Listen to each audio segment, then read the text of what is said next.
Welcome to the Nevis Newscast for Thursday, January 31st, 2019. I am Brian Dow. When the Premier of Nevis, the Honourable Mark Brantley, held his first press conference for 2019 today, Thursday, January 31st, the subject of crime was one of the several matters he addressed.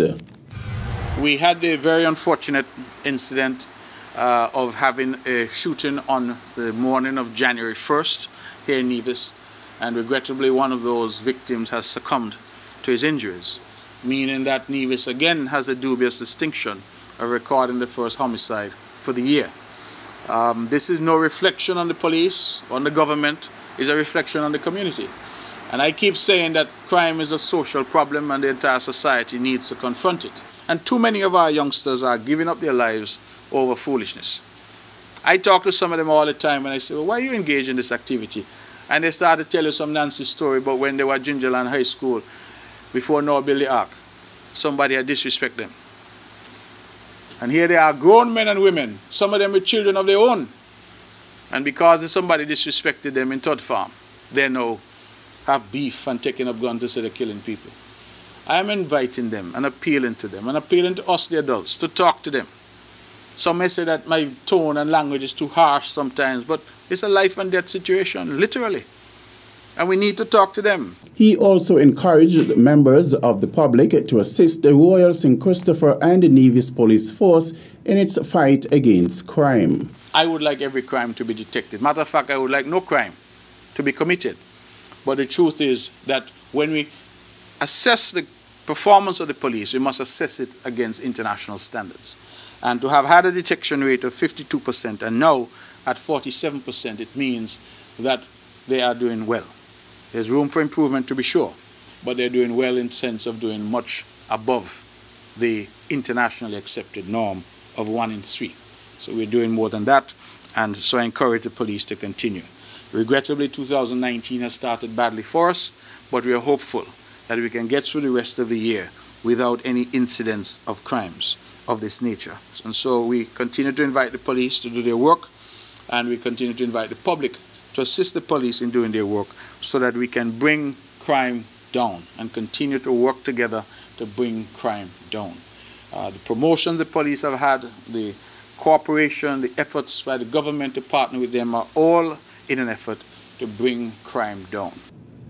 And in related news, Premier, the Honourable Mark Brantley, used this morning's press conference to congratulate a number of officers in the Nevis Division of the Royal St. Christopher and the Nevis Police Force who were recently promoted. During the month of December, a number of our police officers, hard-working police officers on the island of Nevis were promoted. Officer Joel Keynes was promoted from Sergeant to Acting Inspector. The Michael brothers, we all know them quite well, the twin brothers, they were promoted from Constable to Acting Corporal. Officer Huggins from Constable to Acting Corporal. Officer Antonio Brown from Constable to Acting Corporal. Officer Isaac from Constable to Acting Corporal. Officer Charles from Corporal to Acting Sergeant. Female Officer Percival, she was moved from Acting Inspector to Confirmed Inspector. Officer Stevens was moved from Acting Inspector to Confirmed Inspector. Officer Myers moved from Acting Inspector to Confirmed Inspector. I hope I've got all here in Nevis, and of course there were others in St. Kitts, but I'm dealing with those on Nevis, and I want to extend my heartiest congratulations to the force, to all the officers who have moved up. The Premier also noted that there is a future in policing. The fact that people are able to come in and to move up the ranks suggests that there is in fact a career opportunity there, and we encourage persons to look to the police force as a distinguished career for themselves. Meantime, during today's press conference, Premier the Honourable Mark Brantley, who is also the substantive Minister of Health, encouraged persons who are looking for a career to consider the nursing profession. I'm told that we have had a chronic shortage of nurses, as we know. We're making some progress. 3 new nurses have started at the Alexandra Hospital so far this year, including 1 male. All are from St. Vincent and the Grenadines. Another 3 are expected to start by April, and these are from St. Vincent and the Philippines, including another 2 males Now, why am I emphasizing this? Because nursing has been a profession traditionally here in Nevis which has been dominated by females. And I'm saying that males as well can enter the nursing profession. Just like policing, it is a noble profession, and we encourage those. And we have not been able to find enough local people to fill these roles, and that is why we have gone overseas and bringing in people from St. Vincent and the Philippines and places such as those. So again, for young people looking for a career, we're encouraging you to consider nursing, both male and female youngsters, to look at nursing as a possibility. I would want to again commend Madam Minister. She has argued long and hard about her staffing needs. She and the Permanent Secretary, Mrs. Slack-Libert, who's here, and we are responding. Slowly but surely we are responding, and it is my hope that we can get our staffing up to the full complement that we need to ensure that we continue to provide quality health care at our main hospital facility. Meantime, Premier the Honourable Mark Brantley ended his opening remarks by extending congratulations and appreciation to Permanent Secretary in the Ministry of Health, Nicole Slack-Libert. She has been a bright light in the health and the delivery of health services here on the island. She took over at my urging the Ministry of Health as a Permanent Secretary in 2013.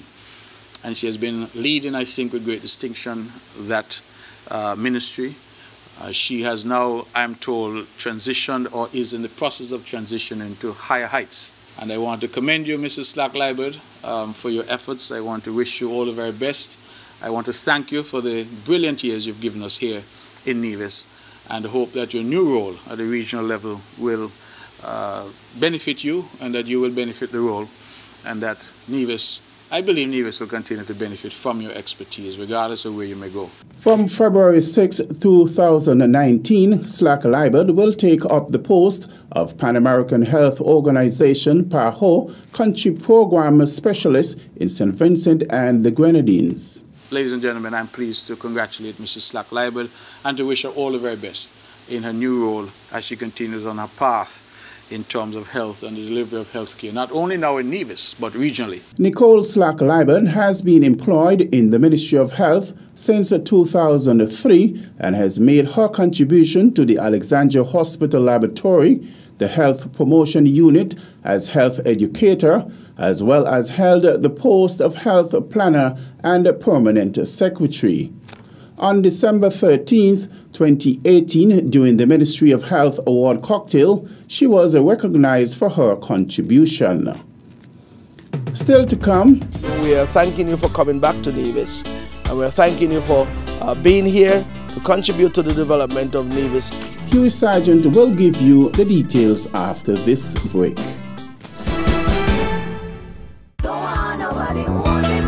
Trouble, trouble, trouble! Let me go! Everybody come! That one you're going mad! We are going to push forward! I want to hear everybody say, ready! Ready! Thanks, Brian, and welcome back. I'm Huey Sargent. The Honourable Alexis Jeffers, Minister of Lands and Housing and Constituency Representative for St. James Parish, on Tuesday, January 29th, visited the proposed site for what will be the next development project by the Nevis Housing and Land Development Corporation, NHLDC. Minister Jeffers is also the chairman of the board of directors for the NHLDC. We are here in the parish of St. James, an area we call Garners. As a matter of fact, the official name for this area is Lower Spring Hill. And this is the area that have been earmarked for a new development that we will initiate at the latter part of this quarter, and it would be called University Heights. We have been speaking about this particular development for some time. As a matter of fact, during the budget presentations that were made in December of last year, I can recall speaking about it, and the Premier himself have also spoken about it. But we have started some work here to get ourselves in readiness for the execution of this project.